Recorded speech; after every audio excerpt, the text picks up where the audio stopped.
একজন অন্যতম বিখ্যাত ব্যবসায়ী ও প্রযুক্তিবিদ হলেন Elon Musk.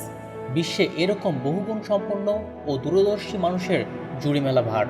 You know, there are American heroes who don't like this idea. Neil Armstrong, Gene Cernan have both testified against commercial spaceflight in the way that you're developing it, and I wonder what you think of that.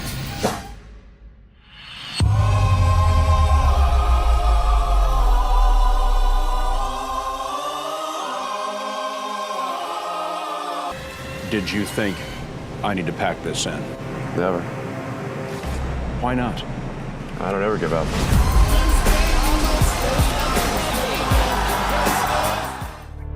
Online payment PayPal থেকে শুরু করে electric গাড়ি Tesla উদ্যোগ ও মহাকাশ অভিযান সমস্ত ক্ষেত্রেই নিজের দূরদর্শিতা ও সুদক্ষের নেতৃত্বের পরিচয় দিয়ে আজ তিনি বিখ্যাত ইলন মাস্ক। ইলন মাস্কের জন্ম 1971 সালের 28 জুন দক্ষিণ আফ্রিকার প্রিটোরিয়াতে। খুব অল্প বয়সেই তার কম্পিউটার প্রোগ্রামিংয়ের প্রতি আগ্রহ জন্মায়। মাত্র 12 বছর বয়সেই তিনি একটি কম্পিউটার গেম তৈরি করে ফেলেন এবং একটি ম্যাগাজিন কোম্পানিকে তা প্রায় $500 বিক্রি করে দেন। দক্ষিণ আফ্রিকায় নিজের হাই স্কুলে পড়াশোনা সম্পূর্ণ করার পরে তিনি 1992 সালে আমেরিকা চলে আসেন উচ্চশিক্ষার জন্য। 1997 সালে তিনি তার স্নাতক ডিগ্রি লাভ করেন। এরপরেই শুরু হয় তার উজ্জ্বল কর্মজীবন। তাই আজকে আমরা আলোচনা করব ছাত্র এবং তরুণদের জন্য ইলন মাস্কের দেয়া সেরা 11টি উপদেশ নিয়ে। যতটা সম্ভব পড়াশোনা করা। ইলন মাস্ক বলেন, সবার উচিত তার প্রিয় বিষয় নিয়ে যতটা সম্ভব পড়াশোনা করা।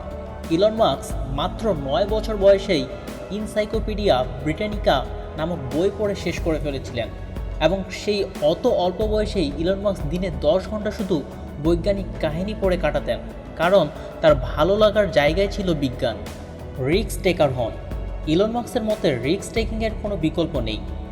একের পর এক রিস্ক নিয়েছেন ইলন মাস্ক, পড়েছেন লোকসানে, আবার ঘুরেও দাঁড়িয়েছেন।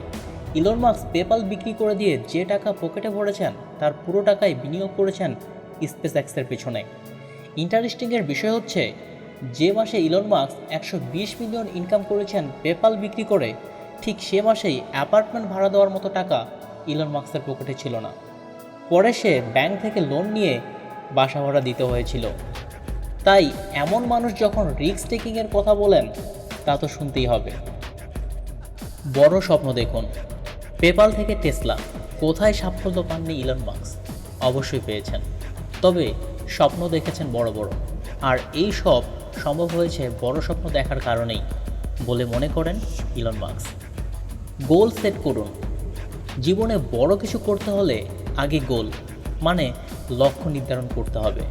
যেমন ইলন মাস্ক বারবার ফেল করা সত্ত্বেও শুধুমাত্র গোল সেট থাকার কারণে তিনি পিছনে ফিরে তাকাননি, এগিয়ে গিয়েছেন সামনে। সবার মতামতকে গুরুত্বপূর্ণ না মনে করা। ইলন মাস্কের প্রচুর ফ্যান ফলোয়ার থাকা সত্ত্বেও কিন্তু তার হ্যাটারও কম নেই। ইলেকট্রিক কারের উদ্যোগ থেকে শুরু করে মানুষকে মঙ্গলে পাঠানো প্রায় সব উদ্যোগ নিয়েই হাসি তামাশা কম হয়নি। তবে ইলন মাস্ক সেটাকে গুরুত্ব দেননি। সব সমালোচনা পেছনে ফেলে এগিয়ে যান নিজ মহিমায়। শিডিউল ফলো করুন। টাইম ম্যানেজমেন্ট খুবই গুরুত্বপূর্ণ মনে করেন ইলন মাস্ক। ইনফ্যাক্ট টাইম ম্যানেজমেন্টে আপনি অনভিজ্ঞ হলে জীবনে উন্নতি করা একেবারেই সম্ভব না বলে মনে করেন ইলন মাস্ক। মাস্ক মনে করেন বড় বড় মিটিং আর পাওয়ার পয়েন্ট প্রেজেন্টেশন কোনো কাজে আসে না, তাই এগুলো বাদ দিয়ে কাজ করে যাওয়া উচিত। Never stop learning. খুব ছোটবেলা থেকেই বই পড়ার অভ্যাস মাস্কের। বিল গেটস, ওয়ারেন বাফেটদের মতো ইলন মাস্কও প্রচুর বই পড়েন এবং পড়তে বলেন।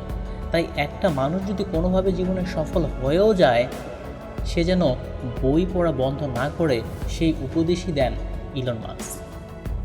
ক্রিয়েটিভ চিন্তা করুন। ইলন মাস্ক মনে করেন আপনি যদি অন্য সব মানুষের মতো চিন্তা করেন, তাহলে আপনার জীবন অন্য 8-10 জন মানুষের মতোই হবে। খুব বেশি পরিবর্তন আপনি লক্ষ্য করবেন না।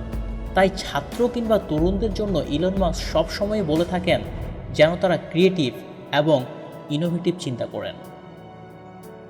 ফোকাস রাখুন। প্রথমে গোল সেট করুন, তারপর সেই লক্ষ্যে অবিচল থাকুন।